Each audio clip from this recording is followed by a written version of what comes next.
Alrighty, welcome back, everyone. We just talked about some, let's say, Tier 2 games from Week 1. Ones that probably would be Tier 1 in just about any other Week 1 in history, but are Tier 2 in a Week 1 that I think is the best that we've ever seen. But let's move backward just a little bit. We started with the Saturday games. Now we're going to go to the games that are going on tomorrow and Friday. We got a lot of really good ones. It's always the case in Week 1 that we have a couple more big-time games on these weekday slots, but I think this year it's especially special, and it gets started with a bang on Thursday night. Boise State at South Florida, the number 25 team in the country coming in, and Boise State's favored by a little bit under a touchdown. 6.5 in this one, over under at 63.5, so you could see some fireworks in this one. Kicks off at 5:30 on tomorrow, so make sure you find your way home pretty quickly from work and get your self to a couch, because this one's going to be really fun to watch. For Boise State, the player to watch is Sire Gaines, the running back that is probably going to be taking the place of Ashton Jeanty as the running back one. This kid's very, very talented. A really, really special athlete. Someone that, frankly, if Ashton Jeanty wasn't on the team, he probably goes for 1,500 yards last year. A very, very talented kid. I think he's one of the better running backs in the entirety of Group of 5, and he's going to make plays tomorrow. I can promise you that. And then Keyshawn Singleton, a wide receiver for USF. He's got to make plays. This USF offense is very, very talented when they can force defenses to play a little bit more in coverage. When you can open up running lanes for Byrum Brown, you are going to be able to do some really, really fun things.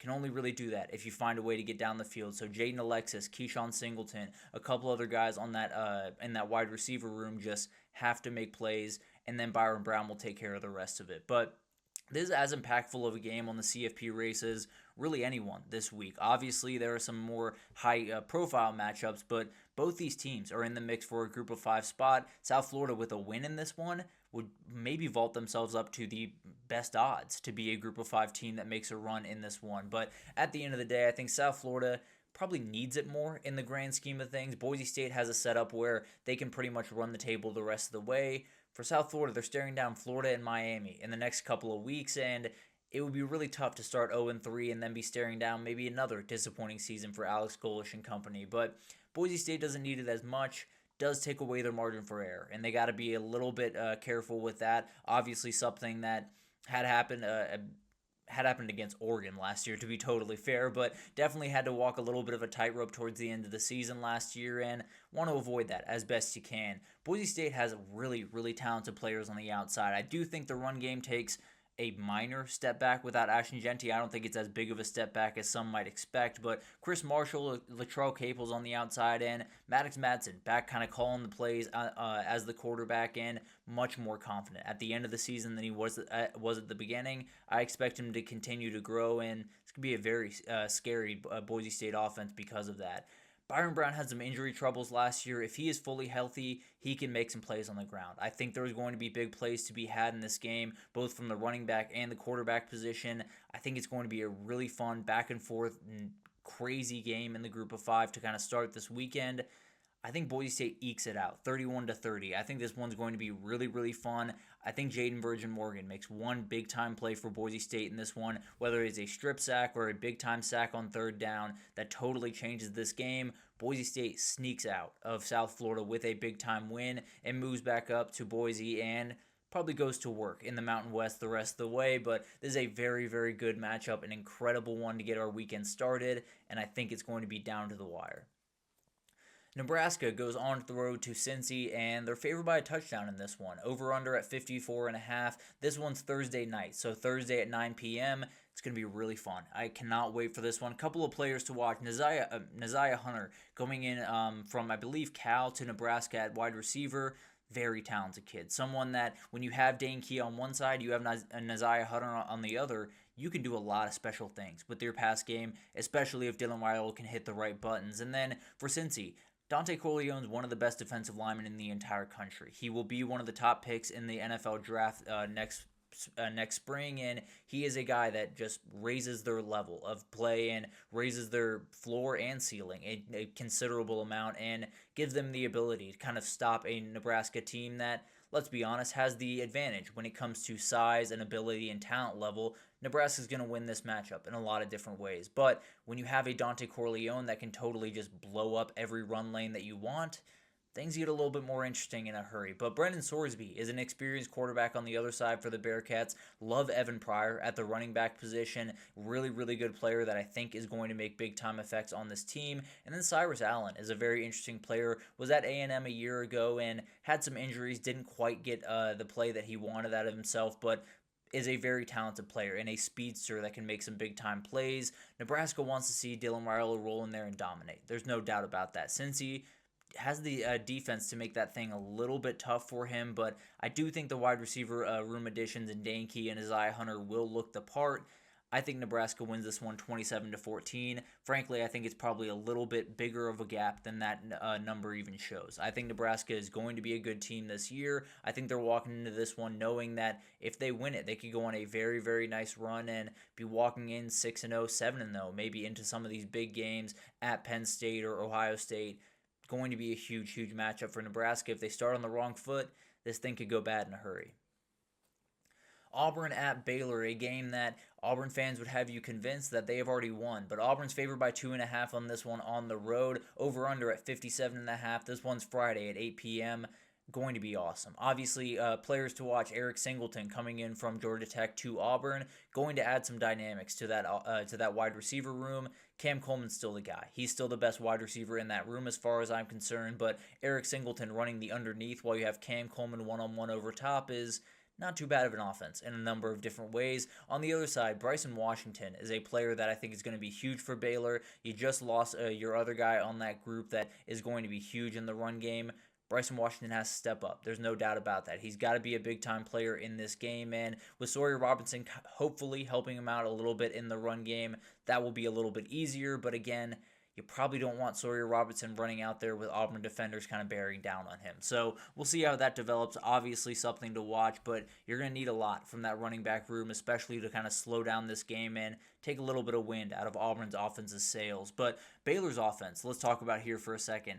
I think Sawyer Robertson's a top 15 quarterback in the country at the very least. Bryson Washington, we just talked about, is an absolute dude coming off a 1,000-yard season. Josh Cameron on the outside at wide receiver, very talented. Absolutely a guy that can make some big-time plays in this game and kind of even the scale just a little bit. When you talk about wide receiver cores, you're going to talk about Auburn pretty quickly, but Josh Cameron can make plenty of plays on the Baylor side as well. For Auburn, just avoid mistakes. At the end of the day, you are the more talented team in this game. With all due respect to Baylor, there is a unique amount of talent on this Auburn football team. Last year, they were good on offense. They were good on defense. They turned over the ball a lot. They were top 20 in both of those categories when it comes to total offense and total defense. They turned over the ball as much as just about anyone in the entire country. That's what kept them from winning games, and they got to find a way to avoid that. I don't know if Jackson Arnold is the guy to do that. I don't think they're going to play 3 quarterbacks despite what Hugh Freeze might have said.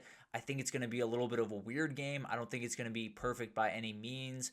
At the end of the day, what I keep coming back to is Auburn's offensive line being one of the very best in the country, and Keldrick Falk and that defensive line just absolutely abusing a Baylor offensive line that is very good. I don't know if they're matching up with these SEC bodies. So I'm going to go with Auburn to win this one 24-23. I think it's a very, very close game. I think it's pretty gross at times. I think Auburn makes a couple of mistakes and feels good that they got the win. Doesn't feel great overall at the end of this one, especially with the way some of their fans are talking about this game. But I do think Auburn wins this one. I just think it's down to the wire at the very end. And then finally, Georgia Tech at Colorado, Friday at 8 p.m. as well. Kind of an overlapping dual screen type moment here. But Georgia Tech favored by 4 in this game. The over-under set at 52.5. We officially have quarterbacks for this game. It is going to be Haynes King, obviously, for Georgia Tech. But it's going to be Caden Salter on the other side for Colorado. Kind of what I expected. Him beating out Juju Lewis at least to start the season. I don't know if that'll be the case throughout the season, but definitely something to watch. They say they want to get Juju Lewis reps in this game. We'll see how that develops. You know, if it's a close game and Caden Salter's playing plenty well, I'd be a little bit surprised, but we'll see what happens. For players to watch, Andrew Vandenberg for Georgia Tech on the interior of that defensive line is a huge player. And I think when you talk about Colorado in general, everyone's worried about the run game. If they can't get the run game going, I don't think they have a Shedeur Sanders. They don't have a Travis Hunter to bail them out this upcoming season. Caden Salter can make plenty of plays with his legs. He's not quite the thrower that Shedeur Sanders was, and you're going to have to find a run game. Andrew Vandenberg's going to do everything in his power to make sure that you don't. And then Jerlon Miller on the other side for Colorado, one of the more special athletes that'll be on the field on Saturday. Very, very good player on the outside for Colorado, along with Omarion Miller on the outside for Colorado that will make big-time plays in this game. Very much needs to. Against a Georgia Tech defense that has been getting better throughout the last couple of years. New defensive coordinator and Blank Gideon coming over. How does that back end play early on in this season is going to be a huge question, and maybe Colorado has the dudes to take advantage of that. For Georgia Tech, they have all the hype in the world right now, especially for a Georgia Tech team that is not super used to being in that position. But you obviously have Haynes King and Jamal Haynes in the backfield there. You have Malik Rutherford and Eric Rivers on the outside. Eric Rivers coming over from FIU. Very, very talented team, especially on offense. And Buster Faulkner, one of the best offensive coordinators in the country, as far as I'm concerned, does an incredibly, incredibly good job of getting his guys out into space, making things a little bit easier on Haynes King, and Haynes King does a great job running that offense. There's no doubt about that. Colorado's an unknown. Imagine that. They're a team that I think a lot of people will try to tell you they know everything about, and they don't. It's an absolute nightmare to figure out what this team is going to be. They have a lot of moving parts, a lot of moving bodies. I know Jordan Seaton's going to play really good football at left tackle. I can promise you that. I know Caden Salter has the ability to make big-time plays with his legs. I know you have talent all over the field. There's no doubt about that. When you talk about Colorado, is that talent playing together is a rather big question. So we'll see what happens here. I think Georgia Tech got to be ready on the defensive side of the ball with a lot of special athletes on the offensive side of the ball for Colorado. But this one's going to be a little bit of a weird one. I don't feel fully confident in what Colorado is going to be. I feel pretty confident in what Georgia Tech's going to be, and I think they win the line of scrimmage battle. I think they run the ball very effectively in this game, and I think they win it 34-24. I don't think it's a perfect game from Georgia Tech. I think it could be a 3-point game in the fourth quarter, and then Georgia Tech kind of marches down the field, gets a late touchdown to win this one, but I don't think it's going to be straightforward. I do think Georgia Tech's the better team in this one, and they end up with the victory. The best of the rest in this week, because I definitely wanted to talk about these matchups, because frankly, all four of them could be really interesting upsets at the end of the year. Eastern Carolina plays NC State this upcoming weekend. ECU is a very dangerous team. Caden Hauser comes back at quarterback for them, and they are a very, very veteran, very well-coached football team. They could make something happen in this one. Now, CJ Bailey, really special athlete for NC State. Cannot wait to see what he can do. I think he could be someone that really, really bursts onto the national scene this year. Cannot wait to watch that one unfold. And then Buffalo at Minnesota is a really interesting one. This Buffalo team's pretty darn good. Pete Lembo has done a great job up there. Aljae Henderson is a nightmare to tackle at running back. And then Coy Parrish and Drake Lindsey on the other side for Minnesota. Cannot wait to see how those guys factor in. Obviously, Coy Parrish probably going to play both ways at wide receiver and safety. Drake Lindsey, the redshirt freshman that's going to play quarterback, cannot wait to see what he has in the tank. Going to be a really awesome matchup. Definitely one of those matchups that if Buffalo can win it, they're the team to beat in the MAC by a pretty comfortable margin. And we'll talk about another team in the MAC in the next segment that is going to make some waves this weekend as far as I'm concerned. But Miami of Ohio against Wisconsin, another MAC team in this one. But what is Wisconsin going to be this year is the big question going into this one. This Miami of Ohio team brought in Daquan Finn from Baylor, a very talented guy that was actually MAC Player of the Year at Toledo 2 years ago. Deion Colsey comes in from Notre Dame. They have the guys. They have the ability to make this a very, very bad start to the season for Wisconsin, and it doesn't get much easier. You get Alabama here pretty soon. You get some big-time Big Ten games throughout the season. Wisconsin better be ready for this one because Miami, Ohio can very much sneak up on you, and you're down 14 in the third quarter trying to figure out how that happened. And then UNLV Sam Houston is a really interesting one to me.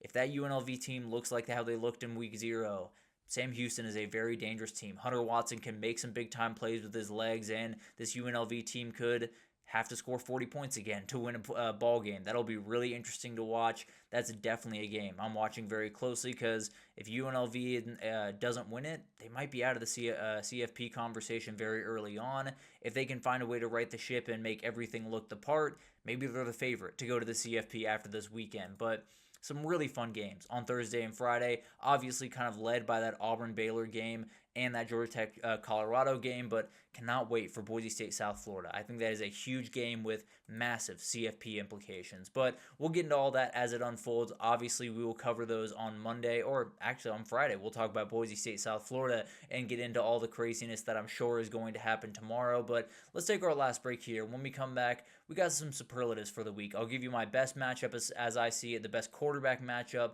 underrated game of the week, the team that'll impress the most, and I'll give you my upset of the week at the very end of the show right after this.